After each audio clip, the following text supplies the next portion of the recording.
Bwana, wala usiutoe urithi wako upate aibu. Hata mataifa watawale juu yao, kwani waseme kati ya watu, yuko wapi Mungu wao? Hapo ndipo Bwana alipoona wivu kwa ajili ya nchi yake, akawahurumia watu wake. Bwana akajibu akawaambia watu wake, tazameni nitawaletea nafaka na divai na mafuta, nanyi mtashiba kwa vitu hivyo, wala sitawafanya tena kuwa aibu kati ya mataifa. Lakini jeshi iliyotoka kaskazini nitaliondolea mbali, nami nitalifukuza mpaka nchi ya ukame na ukiwa. Sehemu yake iliyo mbele itaingia katika bahari ya mashariki, na sehemu yake iliyo nyuma itaingia katika bahari ya magharibi. Na uvundo wake utapata juu ya harufu yake, mbaya itapanda juu, kwa sababu ametenda mambo makubwa. Amen. Nchi, usiogope, furahi na kushangilia, kwa kuwa Bwana ametenda mambo makuu. Msiogope enyi wanyama wa kondeni, maana malisho ya jangwani yanatoa miche, na huo mti unaozaa matunda yake, mtini na mzabibu inatoa nguvu zake. Furahini basi enyi wana wa Sayuni, mkamfurahie Bwana Mungu wenu, kwa kuwa yeye huwapa ninyi mvua na masika kwa kipimo cha haki.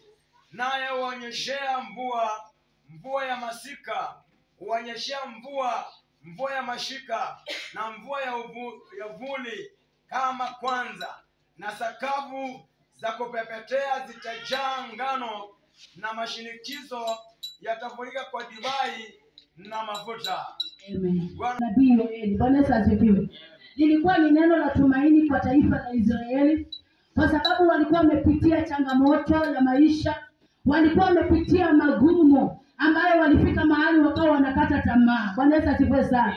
So wakawa wanashangaa ni kwa nini wanapitia maisha yale ambayo walikuwa wanapitia, na ili hali Mwenyezi Mungu alikuwa. So Mungu akatuma mtumishi wake Nabii Yoeli kuwafunulia kwamba wasiogope, maana Mungu alikuwa anaenda kutenda mambo ambayo ni makuu ya ajabu ambayo hawataweza kuamini. Ndio maana ukisoma mstari wa 7 nasema kwamba enyi makuhani watumishi wa Bwana na walie mbele za Bwana, yaani wakaombe, wakachukue nafasi ya kulilia maisha yao, wachukue nafasi ya kulia ndani ya madhabahu ya Bwana, wakimwambia Bwana kwamba katika patakatifu na madhabahuni pake, na waseme Mungu awaachilie watu wake. Bwana Yesu asifiwe. So siku ya leo neno la Bwana linatimiza kwamba katika maisha yetu tunakumbana na changamoto, tunakumbana na mambo magumu ambayo mengine hatuwezi kuyabeba, lakini neno katika kitabu cha Nabii Yoeli linatuambia kwamba tuiname mbele ya magoti ya Bwana, tuiname ndani ya madhabahu ya Bwana, tukapate kulia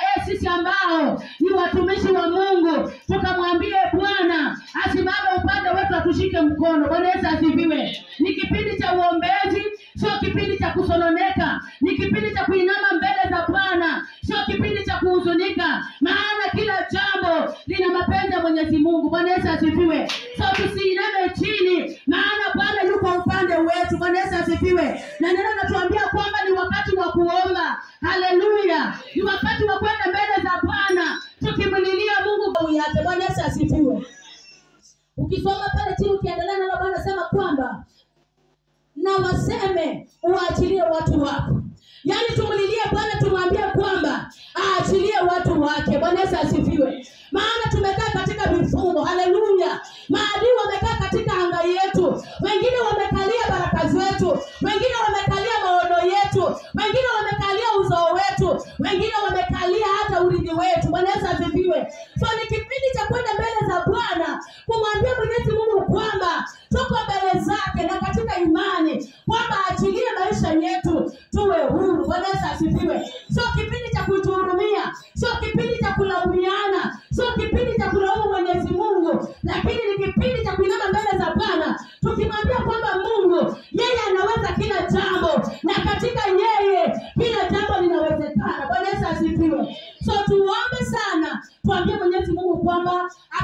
kutuachilia huru. Haleluya.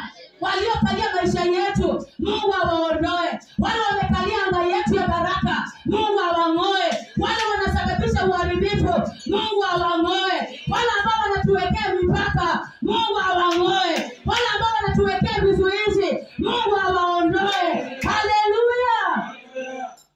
So ni neno la tumaini katika taifa la Israeli, na sisi ndio Israeli, na Bwana ananena na mioyo yetu kwamba ni kipindi tumuombe, ni kipindi tumuite ili atukomboe. Bwana Yesu asifiwe. So tusiofu, maana Mungu anatenda mambo ya ajabu, anatenda mambo ambayo mwanadamu hawezi kutenda. Yeye ni zaidi ya hao maadui, yeye ni zaidi ya hao ambao wamesimama kinyume chetu. Bwana Yesu asifiwe. Hata mataifa watawale juu yao. Bwana Yesu asifiwe. Yaani tuambie Mungu, inama chini ya magoti ya hao kumwambia Bwana asiruhusu aibu, asiruhusu tushindwe, asiruhusu tukate tamaa, asiruhusu tuchoke, bali atuondolee vifungo na aondoe mataifa ambayo yamesimama mbele yetu. Bwana Yesu asifiwe. Kwani waseme kati ya watu yuko wapi Mungu wao? Bwana Yesu asifiwe. Yaani Mungu asiruhusu maadui wakasababisha maovu yao hadi wakati sehemu ya Bwana. Bwana Yesu asifiwe. Yaani Mungu asiruhusu walio kinyume chetu wadhiaki Mungu wetu. Haleluya. Tumwite Mungu wetu maana ni Mungu mwenye nguvu. Haleluya. Kama mama mwite Mungu maana Mungu jibu maombi ya mama. Bwana Yesu asifiwe. Wasema kanisa waomboleza kwa sababu ya kanisa. Wamama kunia yao walilie Mwenyezi Mungu, na hakika tutamuona Mungu wa Israeli. Bwana Yesu asifiwe. Neno la Bwana linasema kwamba hapa ndipo Bwana alipoona wingu. Haleluya. Wakati watumishi wa Mungu walisimama kunena mbele za Bwana, wakamwambia Mwenyezi Mungu, okoa taifa lako, maana ukiliacha aibu itaingia na maadui watadhihaki sehemu yako. Ndipo Mungu hivi kamuingia, akasimama kwa nguvu. Bwana Yesu asifiwe. Na aliposimama, alisimama katika hasira. Akasema kwamba akawahurumia watu wake. Bwana akajibu, akawaambia watu wake, tazameni nitawaletea nafaka. Bwana Yesu asifiwe. Siku ya leo tuombe Mwenyezi Mungu. Tulilie Mungu wetu. Tulilie Mungu wetu hadi aone wivu. Bwana Yesu asifiwe. Hadi aone wivu, atuhurumie. Aone watu wao wakidharauliwa, neno langu litadharauliwa. Maana mataifa ya Israeli ilipolia mbele za Bwana, Mungu aliona wivu na akashuka. Bwana Yesu asifiwe. Na akashukisha neno la unabii kwamba watajaziwa nafaka katika ghala zao. Bwana Yesu asifiwe. Maana Bwana hakuruhusu aibu. Maana Israeli taifa ambalo lilikuwa linamwamini Mungu. Bwana Yesu asifiwe. Walikuwa wakimwomba Mungu. Walikuwa wanatoa sadaka mbele za Bwana. So walipokuwa wanapitia magumu, walienda mbele za Bwana kumuombolezea. Wakamwambia Bwana, usiruhusu maadui wetu wakadhihaki sehemu yetu katika Bwana. Bwana Yesu asifiwe. Maana yeye alizifanya mbingu na nchi. Kama Mungu alizifanya mbingu na nchi, ni jambo gani ambalo linamshinda? So tusikate tamaa, tusihuzunika kwa mambo ambayo tunayaona. Maana mengine ni mapito, mengine sio yetu. Bwana Yesu asifiwe. Tumwishie Mwenyezi Mungu, tumwamini Mwenyezi Mungu. Maana ni yeye amebeba maisha yetu, ni yeye aliye na maisha yetu, ni yeye amebeba baraka zetu, na yeye ndiye anatoa wakati mwafaka wa kutuletea baraka zake. Bwana Yesu asifiwe. So tubaki katika imani. Haleluya. Tuendelee kutumikia Mwenyezi Mungu. Haleluya. Tuendelee kuomba pasipo kukoma. Haleluya. Tusitoke katika imani. Haleluya. Kwa sababu ya changamoto. Bwana Yesu asifiwe. Tusimame imara katika imani. Tuonyeshe Mungu kwamba bila yeye hatuwezi. Naye atasimama upande wetu. Atasimama kinyume cha maadui wetu. Na watesi wetu wataaibika. Bwana Yesu asifiwe. Taifa linalomwamini Mungu halishindwi kamwe. Watumishi wanaomtegemea Bwana hawaanguki kamwe. Bwana Yesu asifiwe. Na baraka zao zipo. Bwana Yesu asifiwe. Kuna baraka zetu. Haleluya. Mwaka huu ni mwaka wetu. Haleluya. Shetani asitushitishie tukajikuta akapata nafasi. Haleluya. Shetani huwa anakuja na majira yake. Anatembea na vitisho.